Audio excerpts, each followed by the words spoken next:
Salut et bienvenue sur Stats en ML pour tous. Aujourd'hui, nous allons voir comment réaliser une analyse univariée avec Python. Nous allons commencer tout d'abord à le faire de façon manuelle et puis on va essayer de voir comment il est possible de le générer avec l'IA directement sur Google Colab en disant ceci là, donc générer avec l'IA. Mais pour commencer, on va utiliser en fait des données Seaborns, des données Titanic en fait du module Seaborns et de la bibliothèque Seaborns, c'est une bibliothèque en fait. Et on va utiliser les données Titanic. Pourquoi les données Titanic en fait? Parce que c'est l'un des ensembles de données les plus célèbres en data science. Et ce dataset en fait provient des données collectées pour analyser un drame historique. Il s'agit en fait d'un bateau britannique qui avait coulé lors de son voyage inaugural. Et ce drame avait entraîné une perte de près de plusieurs milliers de vies sur 2000 passagers et les membres d'équipage. Dans une ligne en fait de notre base de données, donc on va commencer par charger dans cette base de données. Donc charger la base de données. On a dit qu'on va utiliser les données Titanic. Et puis, sachant que ce sont les données d'une bibliothèque, donc on va utiliser tout simplement importer la bibliothèque. Cette bibliothèque, donc on va importer import Seaborn as SNS. Donc import Seaborn as SNS parce qu'on va utiliser les données de Seaborn. Les données que nous utilisons proviennent de cette bibliothèque. Si vous avez vos données et que vous voulez les charger, vous devez vous devez faire import pandas as PD. Panda, en fait, c'est une librairie utilisée pour manipuler les bases de données, les matrices et tout, pour faciliter les calculs dans Python. Et si vous avez par exemple un fichier Excel, vous devez tout simplement utiliser pd.read Excel ou bien un fichier CSV pour pd.read CSV, le chemin de votre fichier tout simplement. Mais là, nous avons nos données qui proviennent d'une bibliothèque, de la bibliothèque Seaborn, dont on va l'utiliser tout simplement. Donc, on va commencer par installer cette bibliothèque dans SNS load dataset et à l'intérieur notre dataset s'appelle en fait Titanic et puis on fait entrer et vu que c'est déjà là, qu'est-ce qu'on va faire? On va faire data Titanic point. Donc lorsque tu cherches ta base de données, la première chose tu cherches à avoir un aperçu de ta base de données. Quand tu fais le point head, tu affiches point head, en fait ça te permet de retourner les n premières lignes.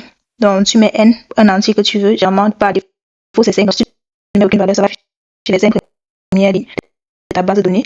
Par contre, si tu mets une autre valeur, on peut mettre la 3 par exemple, ça va afficher les 3 premières valeurs. Et chaque ligne de cette base de données Titanic, appelons-le, représente une personne qui était sur le bateau qui avait coulé et donc qui est caractérisée par la variable survive. Survive, c'est la personne a survécu ou non. Généralement, la variable d'intérêt ici, c'est sa variable survive, c'est la personne a survécu ou non. 0 pour dire il est mort, il est décédé. Et 1 pour dire oui, il n'est pas mort, il a survécu. P classe, en fait, c'est la classe où s'il était en première classe, en deuxième classe ou en troisième classe. Sexe, ceci, c'est un homme ou une femme. SIBSP, en fait, c'est pour savoir le nombre de frères et sœurs que cette personne avait, l'individu numéro 0 avait dans ce bateau. Enfin, c'est le prix. Ainsi de suite. Donc, quand tu as chargé ta base de données, tu peux également utiliser également le point tel également pour parcourir. Donc, tu peux voir les quelques éléments. Les 3 derniers éléments, tu as ceci. Et tu peux aussi chercher à vouloir savoir la taille de ta base de données. C'est data-titanic.shape. Donc, data.shape. Donc, tu as 995 lignes avec 15 variables. Vu que tu as ceci, tu peux vouloir identifier les types de tes variables. Donc, on va identifier les types de variables. On a déjà commencé à le faire.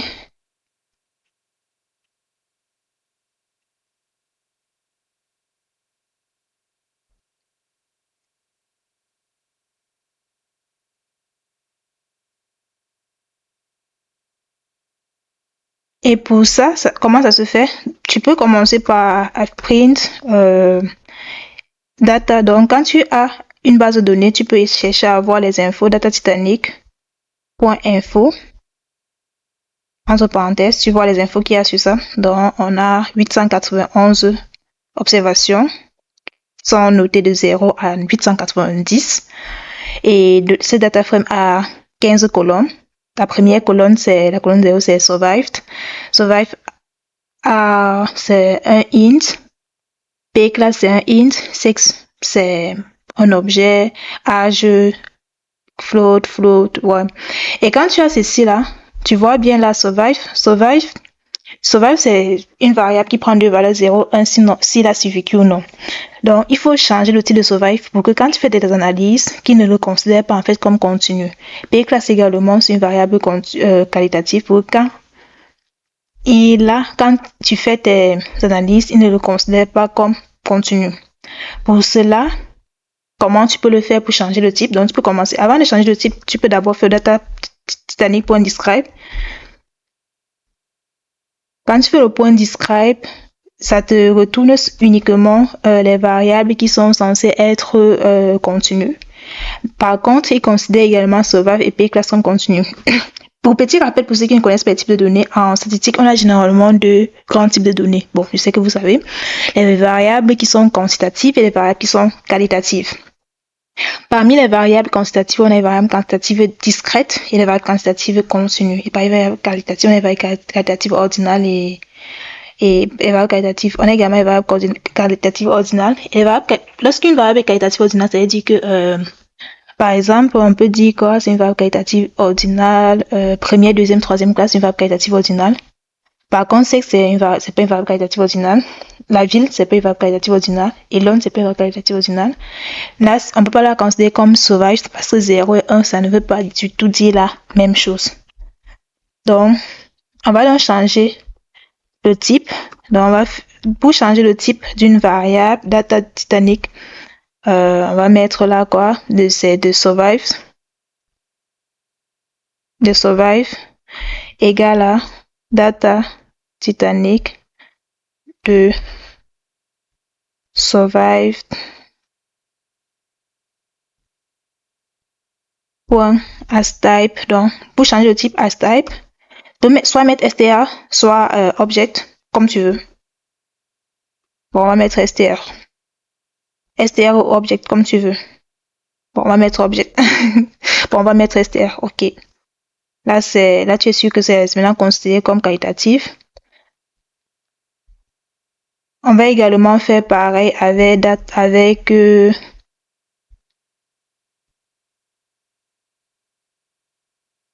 pclass.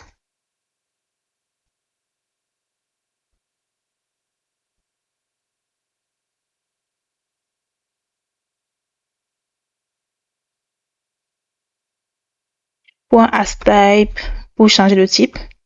str. Et puis quand c'est fait, quand tu vas maintenant faire le data titanic.describe,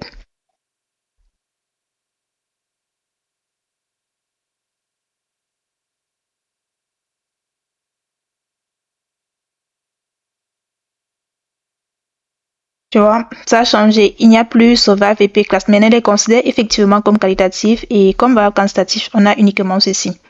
L'âge moyen est à 29 ans, c'est-à-dire la moyenne des personnes qui étaient dans ce bateau ce jour était de 29,69 ans. Et le minimum d'âge c'était de 0 ans et le maximum était à 80 ans. La personne la plus âgée dans ce bateau avait 80 ans et le plus jeune était un tout petit bébé de 3 mois. 0,42 c'est oui, 0,42 pratiquement 3 mois. Et puis 25% de ceux qui étaient dans ce bateau avaient moins de 20 ans et 25% avaient plus de 38 ans. Donc, tu peux également créer un objet, une liste vacante qui pour garder les variables quantitatives. On va le faire manuellement, mais on peut également le faire en utilisant le code âge, cips, p, page,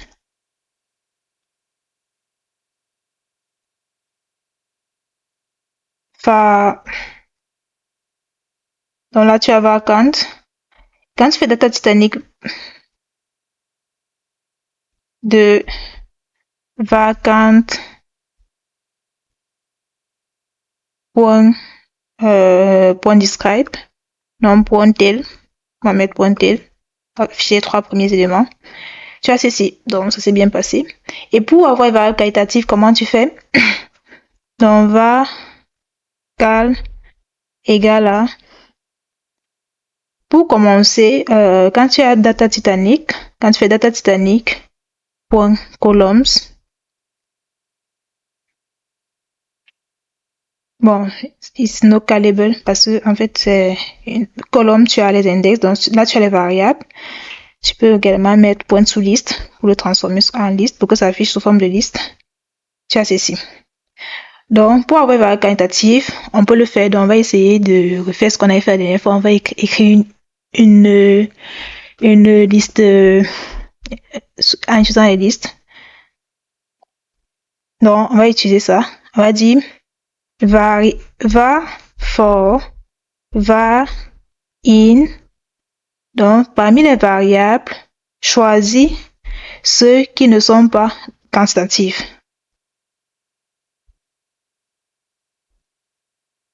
If var is not, if var is not, if not in, is if var not in that var can't. Trouver, et puis quand tu fais data Titanic de var cal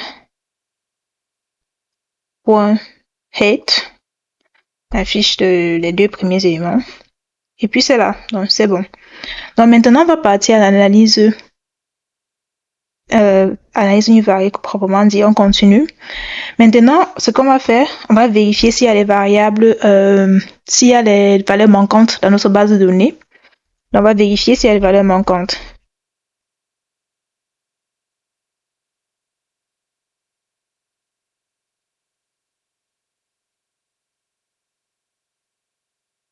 Pour vérifier s'il y a les valeurs manquantes, tu fais tout simplement print de data.isNull, parenthèse, .sum, et ça va t'afficher s'il y a les valeurs manquantes ou pas. Elle te dit, oui, il y a les valeurs manquantes avec la variable âge et dec. Donc, c'est là où on a également la vie d'embarquement aussi où il y a les valeurs manquantes. Donc, voici les 3 endroits où on a les valeurs manquantes. Mais, donc, vu que tu vois qu'il y a les valeurs manquantes, tu peux gérer les valeurs manquantes. Comment gérer les valeurs manquantes? Donc, pour gérer les valeurs manquantes, tu vas le faire de plusieurs façons. Soit tu vas supprimer.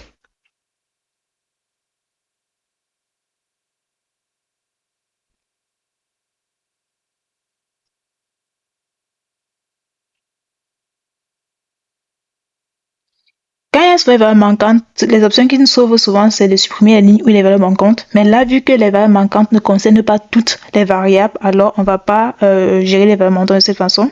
On ne peut pas supprimer les valeurs manquantes. On peut également donc supprimer, ce n'est pas une option valide. On peut également faire imputer les valeurs manquantes. Donc tu peux imputer par les valeurs manquantes, soit par la moyenne, vu que ce sont les variables quantitatives là, par la moyenne, soit par la médiane. Et comment choisir entre la moyenne et la médiane, ça va dépendre. Donc, on va pas commencer par imputer par la moyenne ou la médiane. On va commencer par faire des analyses univariées. Et si si la variable elle est assez symétrique, alors on pourra imputer par la moyenne. Mais si on a beaucoup de valeurs extrêmes dans notre base de données, alors l'imputation par moyenne ne sera pas trop bien. Donc on va préférer l'imputation par la médiane par rapport à la moyenne. On peut également utiliser une méthode avancée une méthode avancée, une méthode par KNNK plus proche voisin. Donc, pour chaque élément qui est manquant, on va regarder les individus à la base qui sont les plus proches de cet individu et puis on va imputer de cette façon. Et puis, c'est pas ce qu'on va faire ici. Donc, aujourd'hui, on fait l'analyse univariée. Donc, on va commencer proprement ce qu'on est venu faire là. Donc, 4. Donc, la quatrième chose qu'on voit aujourd'hui, c'est comment analyser une variable quantitative. Donc, analyser une variable quantitative. Pour cela, on va donc commencer. Pour analyser une variable quantitative, il y a plusieurs options qui s'offrent à nous. On peut regarder donc de façon, on va utiliser pour analyser la variable quantitative, on va regarder les paramètres de tendance centrale tels que la moyenne.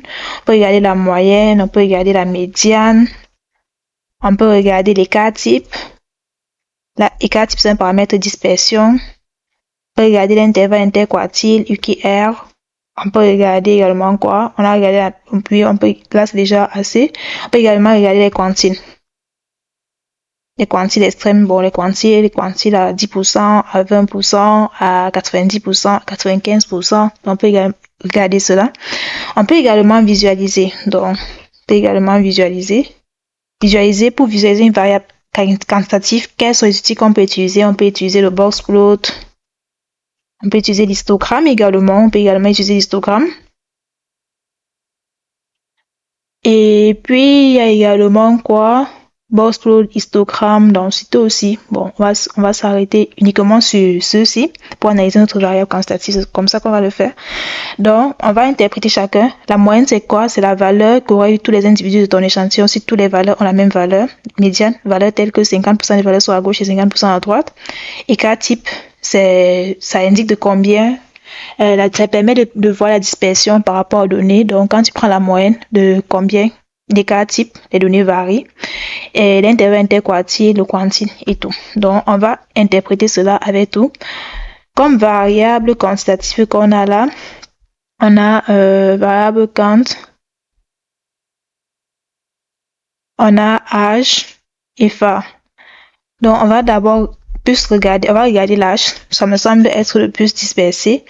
Donc, pour analyser, on va commencer par l'âge. Donc, data Titanic de âge. Pour ça, on va commencer par quoi? La moyenne. On a dit pour mettre les commentaires sur un dièse, la moyenne. Âge moyen. Donc, on peut vouloir savoir l'âge moyen des personnes dans le but. Et pour avoir l'âge moyen, ça se fait comment? C'est tout simplement avec la fonction point min. Donc, tu fais juste point min et tu as ceci. Et tu peux encore l'écrire plus beau, print f, comme on a vu, l'âge moyenne est 2 points. Tu peux même encore arrondir avec la fonction round à 2 chiffres. Puis tu fais, et puis tu as ça.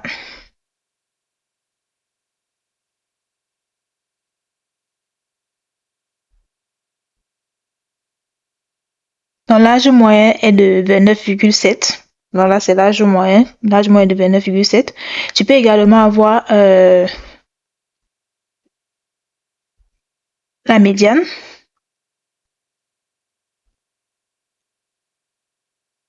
L'âge moyen de 29,7, comment on l'interprète? Ça veut dire que si tous les passagers avaient le même âge, alors ce serait de 29,7 ans. L'âge médian, on va également le calculer là.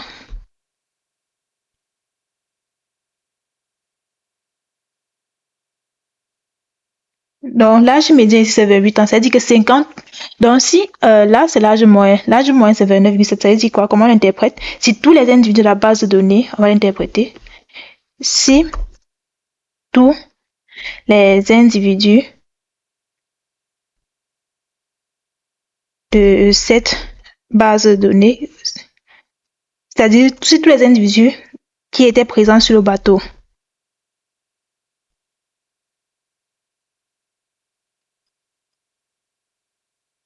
avaient le même âge, ce serait comme quel âge? 29,7. 7 ans.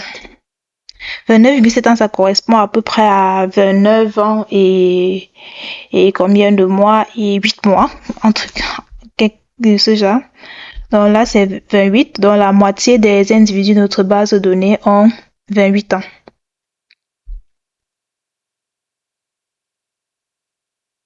Bon, on va pas passer le temps là à écrire. On va plus parler. Et donc la moitié, l'âge médian, c'est 28 ans. C'est-à-dire que la moitié des individus de la base de données ont 28 ans. La moitié des individus de notre base de données ont plus de 28 ans. La moitié des individus de notre base ont moins de 28 ans. Donc c'est ça l'âge médian. Donc la médiane, c'est la valeur telle que 50% des valeurs sont à gauche et 50% des valeurs sont à droite. On peut donc maintenant passer aux visualisations. Là, on va commencer par représenter quoi? On va commencer par représenter l'histogramme.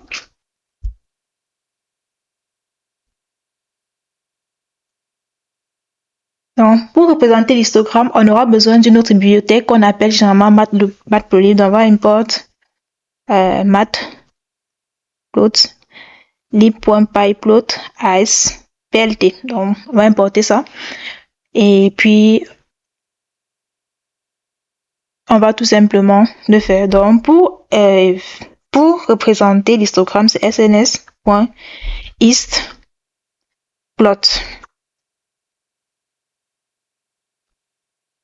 Et puis là, tu mets tout simplement tes données, tout simplement. Donc, c'est data Titanic que tu vas mettre là, H.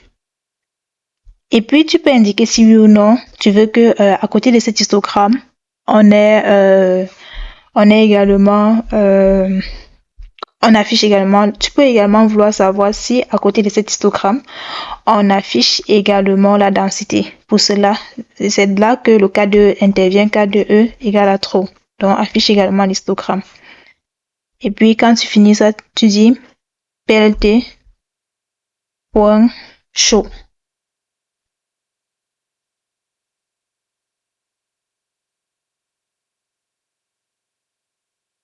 Donc, tu peux également ajouter un titre également. Donc, tu mets plt.title pour ajouter un titre. Donc, distribution de l'âge des passagers.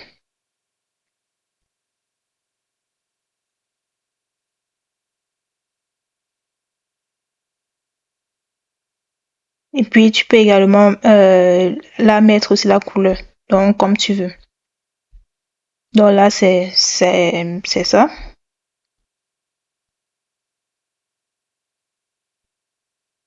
Et puis, on peut également ajouter, vu que là, l'âge médian, l'âge moyen, bon, on peut également afficher le box plot.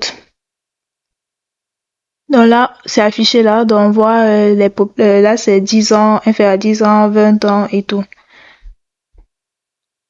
Là, c'est 20 ans. 20 ans, ceux qui ont 20 ans sont près de 80 personnes 20 ans. On peut également afficher le box plot. Tu sais comment on interprète un box plot? Pour afficher un box plot, tu fais tout simplement SNS, donc Seaborns.boxplot, tout simplement. Box plot. Et puis, tu mets ton data frame.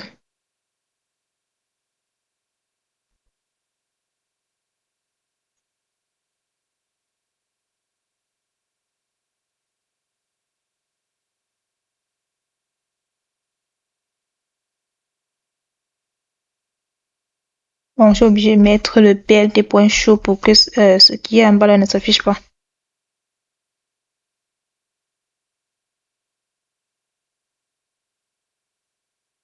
Les parenthèses, j'avais pas mis les parenthèses. Et puis tu peux mettre également X là, si je veux.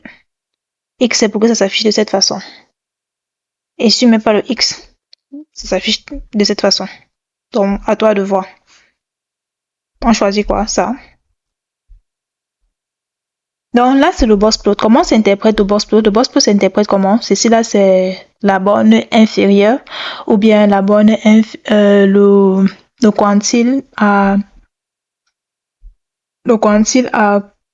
donc ici là c'est la borne inférieure ou bien le quantile à 1%, le quantile à 25%, moins intervalle interquartile, donc les bornes de notre box plot. Là, c'est la médiane. Là, ce sont les valeurs extrêmes. Donc, quand tu représentes ton box plot, ici, il y a les valeurs, les boules à gauche et à droite, c'est-à-dire qu'il y a les valeurs extrêmes. Et quand il y a les valeurs extrêmes, ici, on a les valeurs extrêmes plutôt à droite. C'est-à-dire que dans notre base de données, on avait beaucoup de personnes. On avait quand même beaucoup d'individus qui avaient un âge assez élevé. Et donc, on va imputer les valeurs manquantes par la médiane. On va préférer imputer les valeurs manquantes par la médiane au lieu d'imputer par la moyenne parce que cette valeur tire la moyenne vers le haut.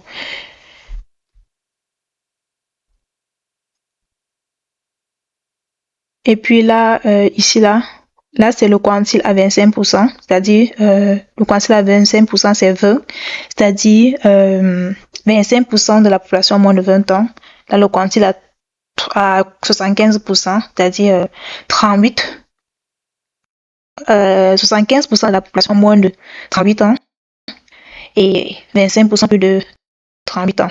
Et pour ça, pour avoir dans ce quantile, tu peux l'afficher de cette façon. Print F, le quantile à 25% est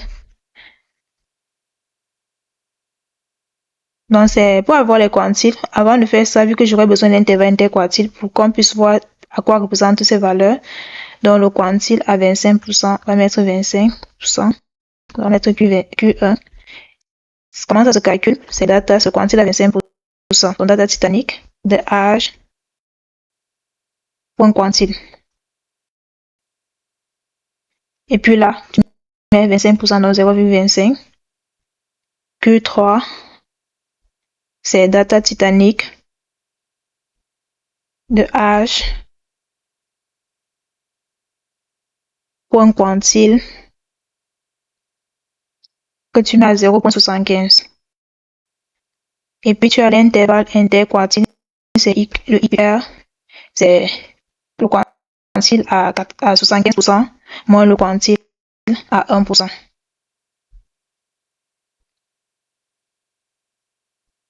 Et puis la borne, dans cette borne-ci, je vais appeler borne inf.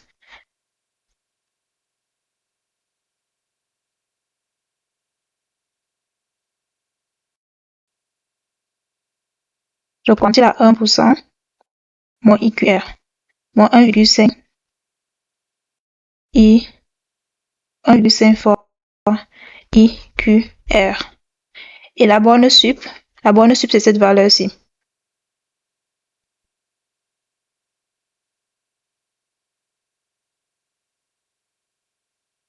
Donc, c'est souvent le min entre le max de nos données. Bon, on va d'abord écrire la formule Q3 moins 1,5 fois IQR. Donc, ça, c'est la base. La base qui est souvent sur le box plot, en fait, cette base-ci, c'est la borne inf qui représente, en fait, en général, c'est quoi? C'est le minimum entre c'est le maximum, cette valeur-ci, c'est le maximum entre la plus petite valeur de nos données et cette valeur-ci. Et ceci, c'est le minimum entre la plus grande valeur de nos données et cette valeur-ci. Dans ce cas-ci, celui-ci représente le minimum des valeurs observées dans notre base de données. Par contre, celui-ci représente plutôt cette borne sup. Donc, c'était pour que vous voyez bien. Donc, on a le quantile à 25%. Le quantile à 25%, c'est quoi? C'est Q1.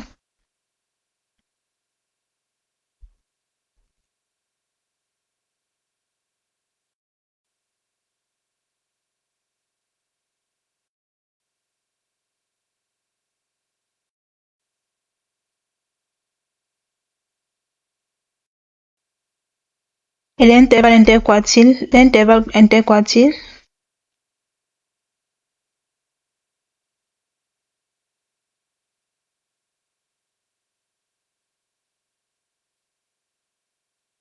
donc, le quantile à 25%, c'est Q1, ça représente quoi? Ça veut dire que 25% des personnes ont moins de cet âge-là. Ici, 25% ont un âge supérieur à cet âge-là, ou bien 75% de ces personnes ont un âge inférieur à ceci. Donc, c'est ça. Donc, le quantifié à 25%, c'est 20,125 ans. C'est-à-dire que 25% des individus de notre base de données ont un âge inférieur à 20,125 ans. 75% de notre base ont un âge inférieur à 38 ans et 25% ont un âge supérieur à 38 ans. L'intervalle interquartile, c'est de 17,875. Donc, on peut également refaire toute cette analyse en utilisant donc, exercice. Donc, comme exercice, refaire toute cette analyse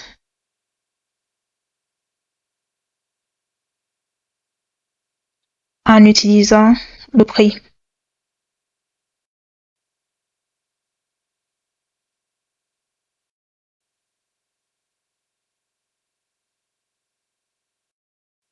C'est-à-dire la variable, comment l'appeler, le prix, là, c'est la variable, comment il est nommé?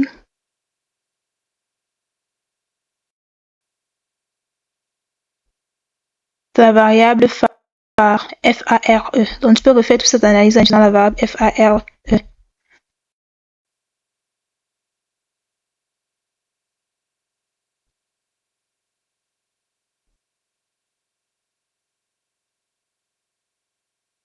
Donc, c'est ton petit exercice pour la suite.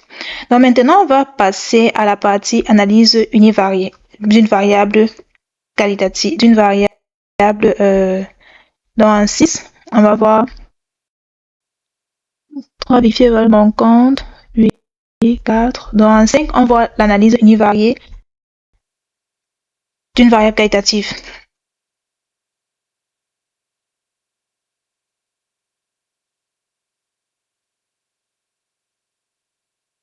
Là, la variable qu'on va choisir, c'est la variable sauvage ou bien la variable sexe.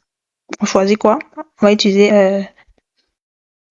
Donc, on va faire analyse univariée d'une variable qualitative. Comment se fait l'analyse univariée d'une variable qualitative?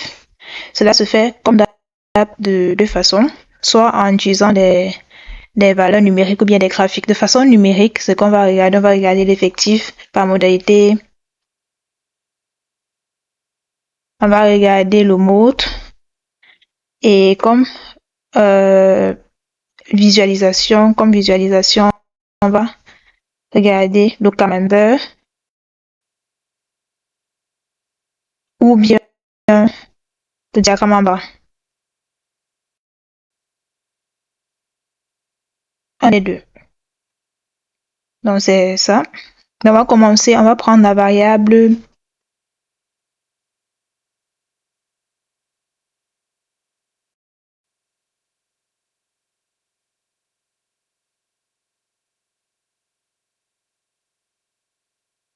à deux valeurs uniques là et sauvage également à deux valeurs uniques. Ok.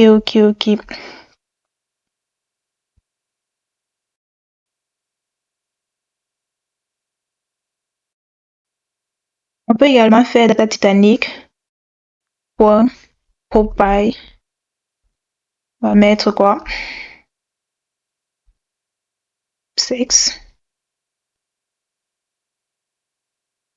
Et puis on va sélectionner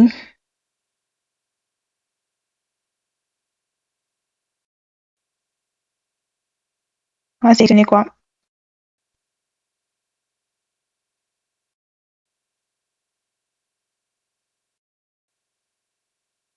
En fait, on prend n'importe quelle variable. En fait, là, je vais prendre comme variable point group by sex. Et puis là, je vais sélectionner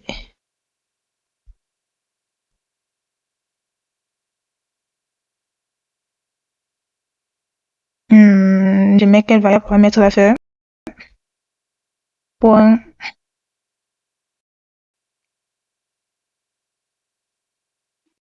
min. Point count.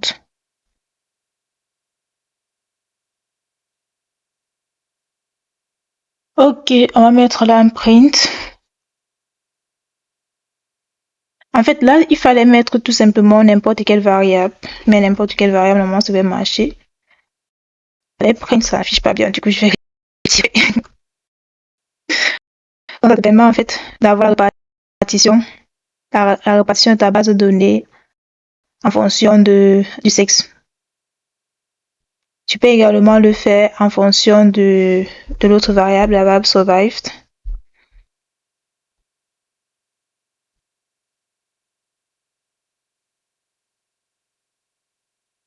Survive, rappelle la CR. Ouais. On a 242 qui ont survécu et 549 qui n'ont pas survécu. Donc là, ça permet d'avoir en fait nos variables. Et puis, on va représenter maintenant le diagramme en bas. Le diagramme en bas. Le diagramme en bas. Le diagramme en bas. Pour ça, on aura besoin de SNS, donc de la librairie Sequence, de la bibliothèque Sequence sns.count. Count plot. Count plot, c'est en fait pour compter.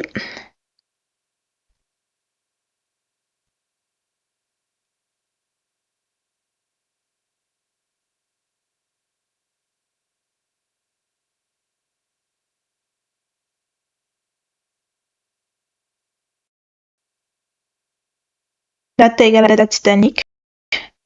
Et puis, on va ajouter quoi? PLT.show.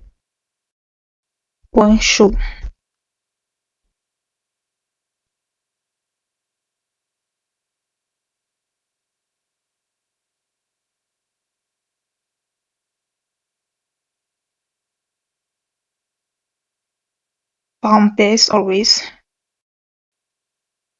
Titre également, on va ajouter un titre, plt.title.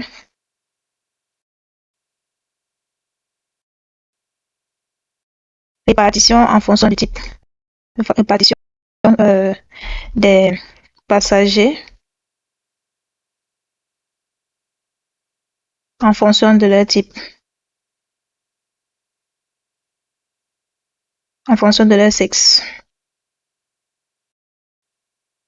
Tu peux également changer aussi ici là. Effectif d'un plt. Y axis en fonction du sexe. Tu peux également le faire. Donc maintenant, on va représenter également le camembert. Pour représenter le camembert, c'est également pareil. Data Titanic. Là, tu sélectionnes.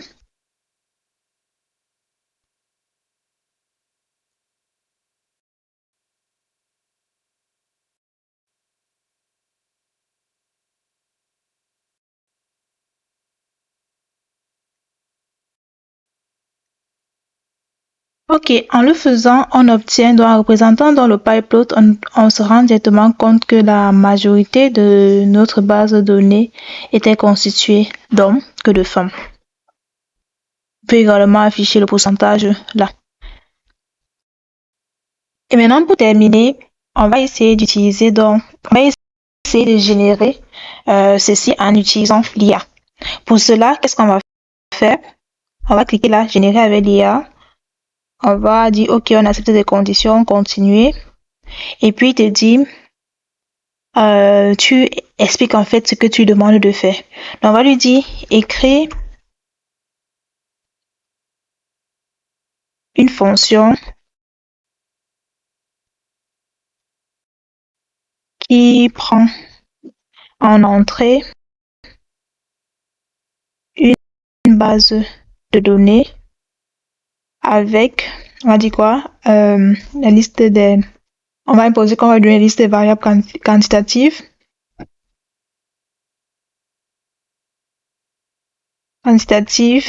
et la liste des variables qualitatives.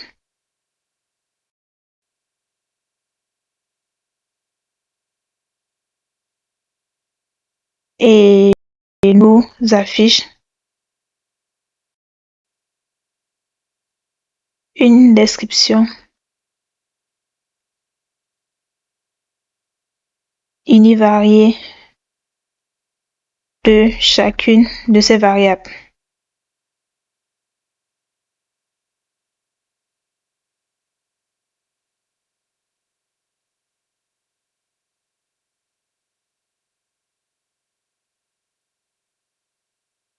Et puis tu entres et tu attends.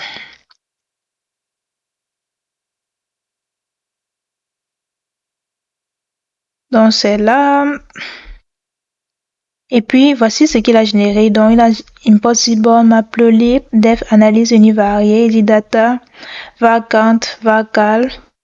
Il dit for var in vacant, if var in data.columns. Donc il vérifie même, donc il vérifie si la variable est dans la variable colonne.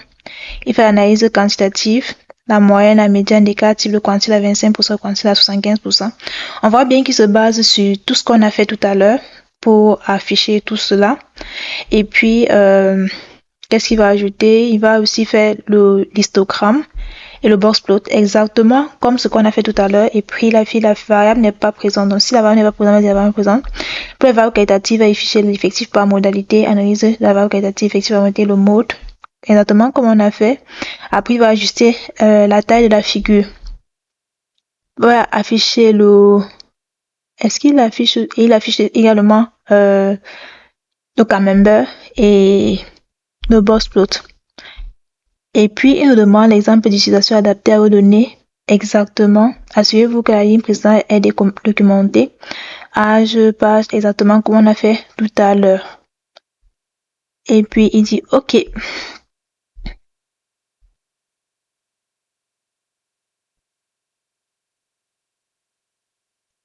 Donc tu compiles, donc on compile et on va tester si ce qu'il a généré marche ou pas.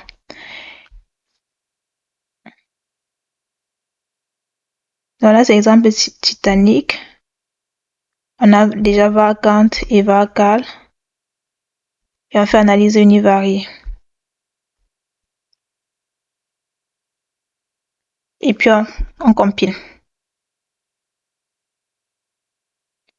Et puis, on a donc à la fin toutes nos visualisations. Donc, on a exactement tout ce qu'on voulait. Donc, on va commencer pour chaque variable. On va juste expliquer pour chaque variable, pour quelques variables. Il le fait tellement bien. Donc, analyse variable de la variable quantitative âge. Il dit la moyenne c'est 29, la médiane 28. L'écart type 14, le quantile à 25% c'est 20,125, le quantile à 75% c'est 38. Et puis, il affiche, comme on a vu tout à l'heure, nombre de frères et sœurs. Voici ça.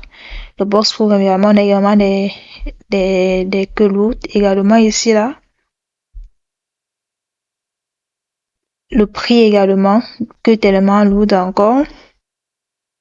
Et puis, on a survive or non survive, 0 et 1. 1 pour survécu, donc 38% survécu et 61% n'ont pas survécu.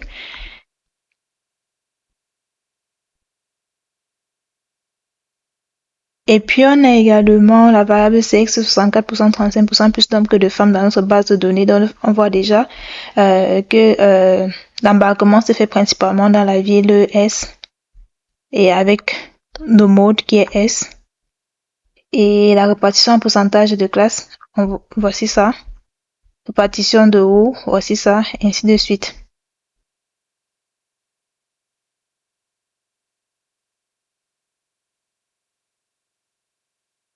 Donc, c'est par là que nous finissons avec ce jour.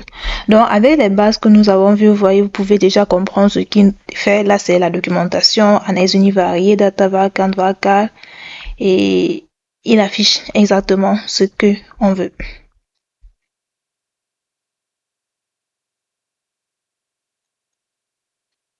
Donc, à demain pour l'analyse.